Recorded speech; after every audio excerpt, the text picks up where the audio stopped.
Hello.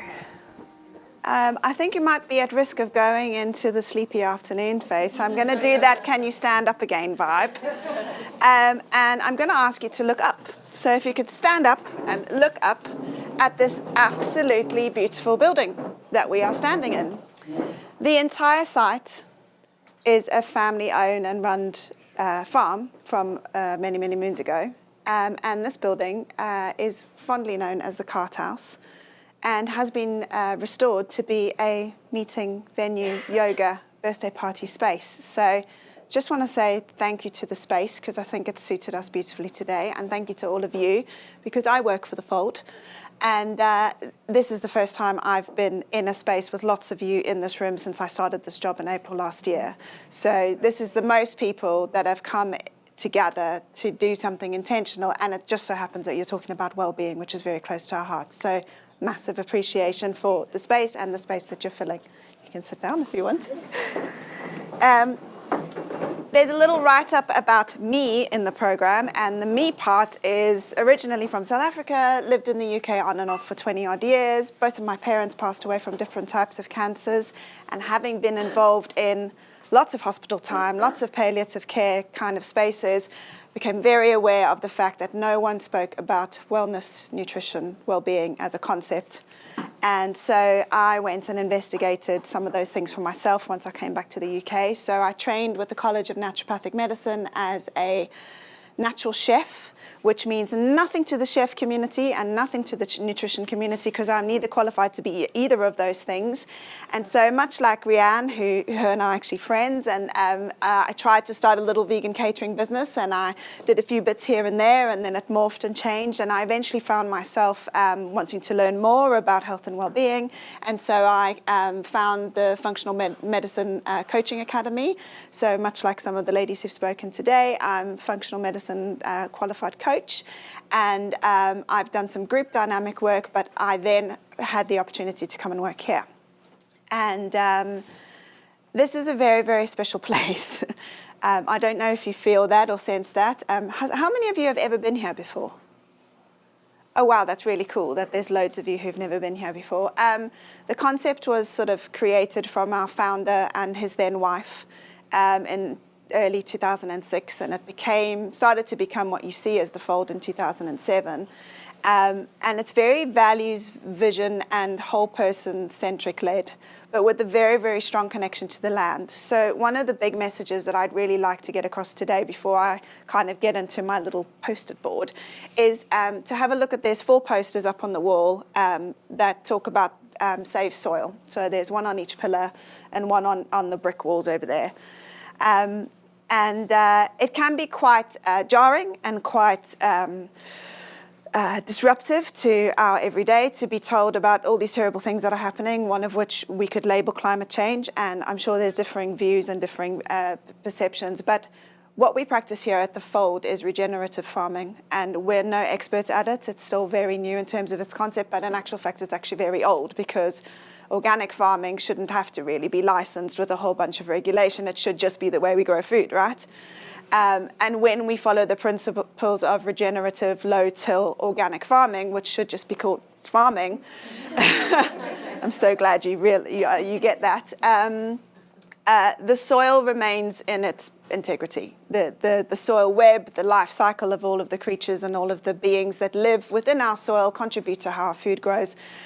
Grow our food for us, bring our food, make our food, deliver our food, share our food, appreciate our food. We're all connected to this. So our founder's wife has been to the Isha Foundation in the south of India to do her yoga training, and has come back spreading the word about a really interesting guru called Sadhguru, who is now going on a pilgrimage to support the Save Soil movement. So I'm not going to read you through what the risks are if we don't care about this, but I just wanted to put somewhere in your memory bank of many things that you've been told today is you're not going to have somewhere mindful to walk, you're not going to have the food to eat, you're not going to be able to get in your cars or do any of the things that you're trying to do or make time for yourself if we haven't got any soil. And so if there are ways that you can share into your community to raise awareness about I'm not necessarily saying everyone should now shop organic, because I understand that there's limitations around how that becomes a reality for all of us. But to be mindful of, and especially to be aware of, how we show our children what's really important, and the bugs and the critters in the land and all of the mycelium and all of the connections that we as a human species won't exist unless we make it important to think about soil and to consider it. And that may mean just a simple thing as don't litter, or it could be a simple thing as when you're wanting to buy somebody a gift, maybe buy them a little organic gift, because it helps to support those principles. So one of the messages from us today as a fold is that thank you very much for choosing us as a location, but if you really want to know what we think is important and what we'd love for everybody to take away, is to be mindful of the soil going forward. But I'm going to tell you a little bit more about who we are and what we do. So I didn't want to do death by PowerPoint, so I recycled a box and kind of put it together. So apologies for anyone who can't see, but there's a little Save Soil Sun. I have got some pamphlets with me if you want to grab them from me afterwards about who we are with all our contact details, but also a nature trail map. So on the other side of our car park where you've parked, there is a nature trail that runs around the lake, through an old disused railway line, and then along the riverside. So you could come along with family, friends, dogs, whoever, or on your own to go and sit quietly by the river with some and then come up here and have a lovely organic lunch, and then maybe go to our therapy centre, which is just across the way, and have a holistic treatment with somebody, and then come to a yoga class in the evening, and you could have spent, the whole day at the Fold. So we've got 5 or 6 different functions that work within here. You're currently sitting opposite the office. You've probably become aware of the cafe and the shop at the front. And then there's studio holders. There's organic vegan hairdressers on site. And we try to promote creative lifestyles with eco-friendly, less harm and regenerative properties as we can. So the crafters and creators that work on site here also go out to other market days and trade shows and sort of generate interest and bring people back. Across the way is the market barn. We have monthly markets here, as well as, and you'll see on your table a flyer that is for our quarterly seasonal event. So live music and very family focused. So getting the kids planting stuff, walking along, treasure hunt type clue, based stuff, some games and whatever, all to get them connected to the natural world, to understand nature, but with the element of the season. So there's another one coming up in the summer. There's one in October where we carve pumpkins and it's kind of Halloween-y, and then a festive one later in the year. We also have a care farm that runs on our site. So members of the community who are under supported living, they can apply for a grant for day activities. So they'll come here and help us plant strawberries or make bird boxes, a part of a collective group of people who are aware of mindfulness and well-being. The lady who runs the care farm has just arrived from the NHS, so another one. And then, as I mentioned when I asked you to give some love to this room, this space and the market barn space and the cafe to a certain degree are also available for hire. So for people to gather like we are now, or to maybe do a pop-up for yours, or for you to do a sound bath, or, Rianne has participated in our market days. So we've got a lot of different things on offer here, but the vision really is to promote and support creative, centered opportunities that take into consideration the earth and each other. And I don't know if any of you have heard about permaculture as a concept, but the idea is not to just grow rows and rows and rows and rows and rows of the same food, but to partner grow food and to understand how to save the soil through understanding what plants do in partnership with each other. So they're doing some wheat trials on one of the fields, and they're going to grow clover underneath. They can harvest the wheat, but the clover helps to lock in the soil. So they'll be able to let that next batch of wheat die down into the soil, fix the nitrogen in the soil, all working towards a safe soil web. So if anybody's interested in organic food and regenerative farming, or would like to come and volunteer with us at any of the events, we're really trying to build community-based opportunities here. If you can see something in this space or something's moved you while you've been here and you want to create something, please come and talk to me. I would absolutely love to bring that to life. But one of the reasons why I chose to do this instead of becoming a functional medicine health coach per se was because I saw synergy. And there aren't only 6, but we sort of spoke about in our functional training, 6 pillars of functional well-being. So, nutrition, relationships, relaxation, movement, stress, and sleep. And while I was building this, I realized how easy it was to put the little things that are around them on here because they're the things that connect to the fold. So our food in our cafe is unprocessed. We use as little sugar as possible. We want to educate people about what's in their food and where it comes from. We obviously are supporting organic food across the site and the farm and the shop. We're looking at whole food, plant-based living. Relationships, your relationship with yourself, the time you take out for yourself if you come to have a therapeutic treatment in the therapy center, or whether you're coming to attend a sound healing. The time that you're spending with the earth when you're on our nature trails and how you're connecting to that. How we're connecting to each other by being in the space. People are coming back into space to celebrate together, to gather. The first time people joined in this room to celebrate together, I was here because I helped, and it was quite emotional. It was like people were really, really appreciative of it, and we need each other. We need that connection to feel connected with others. In terms of relaxation, taking that time for yourself, 100% agree. Going into nature, coming and doing a craft workshop, checking in. How are you? Are you okay? If you're not okay, it's actually quite fine to say. One of the really great things about working in this organization is that it's whole person centered.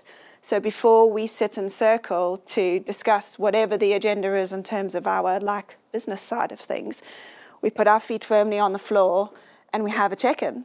And we ask each other, and you can pass, you don't have to say anything, but we kind of go around almost like in old kind of fire circle style and say, hey, I'm actually quite nervous today or whatever. And for the rest of the day, you're held in that care by your colleagues because they know, actually Ash is a little bit upset today. And you don't have to feel like you have to put on a front. And I really, really respect and appreciate that about this organization. And it allows me to live in a whole person-centered way. Both of the director founders love to sing. They walk around and they sing all the time. It is like having a slight little musical mantras coming around you all the time. Simply being. Relaxation could be simply being. When I get a chance to, when we remember, we walk away from our desks and we go and we just stand somewhere quietly. I have a group of people who have come and done mindfulness walks in nature, and her first thing she said was, we're not going to talk for a while, we're simply going to be. I did a permaculture course in Devon a couple of years ago, and one of the best things anybody's ever said to me came from that course. And we were in the forest, and we were about to sort of learn about how all the natural world, especially, not all the natural world, let's put it this way, on our island here, if we all disappeared, the forest would come back, right? So, but that's not necessarily the same in the Amazon, it's a different kind of forest. And he said, we're taught to don't just stand there, do something. And he said, don't just do something, stand there.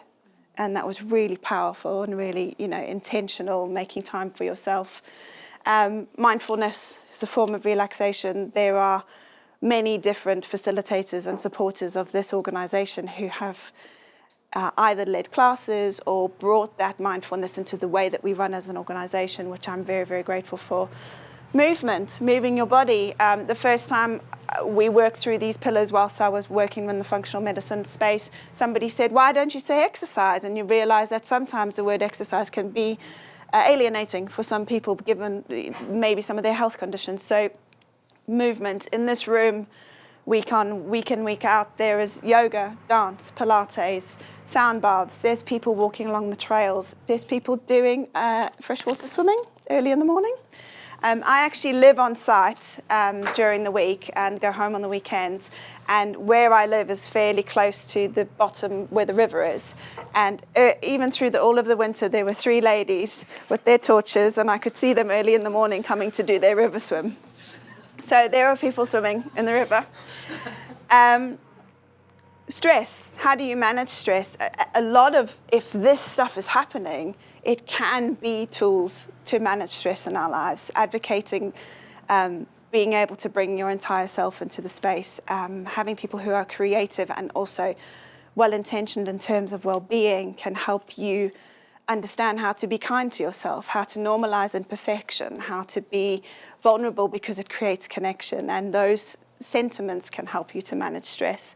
Self-regulation is something that we value quite highly here as an organization, and that doesn't mean don't bring your emotion. It means if you are in that space, how do we best support and help you to do that so that you can be supported to self-regulate?